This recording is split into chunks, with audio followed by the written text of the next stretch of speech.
దేవుళ్ళో ఎంత స్థాయి ఎదగొచ్చు అని ఒక మాట చెప్తాను అంతే. ఎంత స్థాయికి ఎదగొచ్చు అంటే, అబ్రహాం ఉన్నాడు. అబ్రహాము ఒక తప్పు చేశాడు.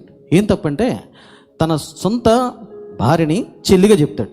చెల్లిగా చెప్పంగానే అబిమెలెక్ అనే రాజు ఆ సారాని తీసుకెళ్ళిపోతాడు.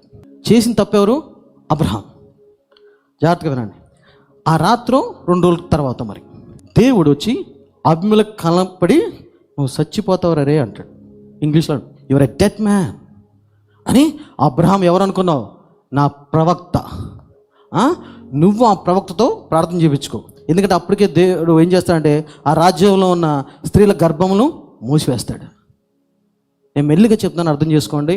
ఇది అలా బతకాలని లేదు, లేదా బతికితేనే పర్లోకం అనట్లా. కానీ ఎవరికి ఎంత ఆశ ఉందో, దేవుడితో ఎంత ఉండాలంటే ఎంత ఉండొచ్చు అంటే, అబ్రహాము తప్పు చేశాడు కానీ దండించాల్సిన దేవుడు ఎవరిని? అబ్రహాముని. కానీ రాజుని అంటాడు కదా, నువ్వు అయిపోతావు, చనిపోతావు. నా అబ్రహాం ఉన్నాడే, ఎవరు అనుకున్నావు? ప్రవక్త. నువ్వు ఆడితో ప్రార్థన చేయించుకో అంటాడు. ఎవరు తప్పు చేసిన వాడితో. ఇది ఎట్లా? ఫస్ట్ అది 2 విషయాలు చెప్తాం. ఫస్ట్ ఏంటంటే, మనం ఎంత దేవుడితో ఇదిగా బతుకుతామో అంతగా దేవుడు ఒక చిన్న చిన్న తప్పులు ఉంటాయి, అవి పట్టించుకోడు. అబ్రహాం అంతగా బతికాడు దేవుడితో, విశ్వాసులకు తండ్రి. అలాంటి ఒక తప్పు చేశాడు, అబద్ధం చెప్పాడు. ఏంటంటే, భార్య కాదు నా చెల్లి అన్నాడు. తీసుకెళ్ళిపోతే దేవుడు అంటాడు కదా, అబ్రహాముని తిట్ల కొట్ల చీ అన్న అబ్రహాంని. రాజుని అంటాడు కదా, నువ్వు తప్పు చేస్తున్నావని అబ్రహాంతో ప్రార్థన చేయించుతాడు. ఇది రెండోది. ఇంకో విషయం ఏంటంటే, అబ్రహాముని కాపాడటానికి సాక్షాత్తు దేవుడే దిగాడు, దూతను పంపించలా. ఓకే, మీకు అర్థం అవటానికి. మీ ఘంటసాల సెంటర్లో కొట్టాడు, నీ ఫ్రెండ్ వచ్చాడు కాపాడతాకి. మనుషులందరూ సెంటర్ వాళ్ళందరూ ఆశ్చర్యపోతారా? ఎవ్వరు ఆశ్చర్యపోడు. కానీ ఆంధ్రప్రదేశ్ ప్రభుత్వమే దిగిపోయింది, మిలిటరీ పారామిలిటరీ మొత్తం ఫోర్స్ అన్ని దిగిపోయింది ఘంటసాల సెంటర్కి.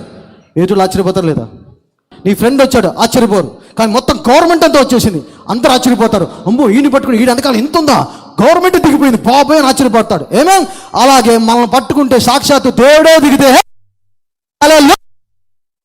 ఎంత ఆశ్చర్యపోతాడు.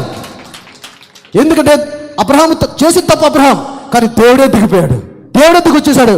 అన్నాడు కదా, నువ్వు చచ్చిన పోయాడు అని. ఆ ప్రవక్త దేవదూతను పంపించలా, మనుషులు పంపించలా, సాక్షి ఆయనే దిగి వచ్చాడు.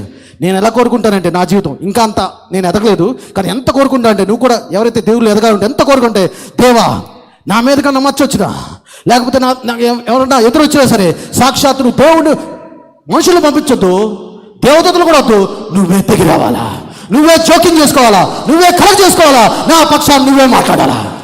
ఎంతుంది దేవుళ్ళు. నేను ఎదిగిపోయానని చెప్పట్లా, కానీ నాకు విశ్వాసం ఉంది, ఆశ ఉందని చెప్తున్నా. అంతుంది దేవుళ్ళు, అంతగా బతకొచ్చు దేవుళ్ళు. దేవదూతను పంపించాడు, మనుషులు పంపించాడు, ఆయనే జోక్యం చేసుకుంటాడు, ఆయనే కలగ చేసుకుంటాడు. ఏమో అంత మన దేవుడి జీవితంలో ఉంది, అంత మన దేవుడు గొప్ప.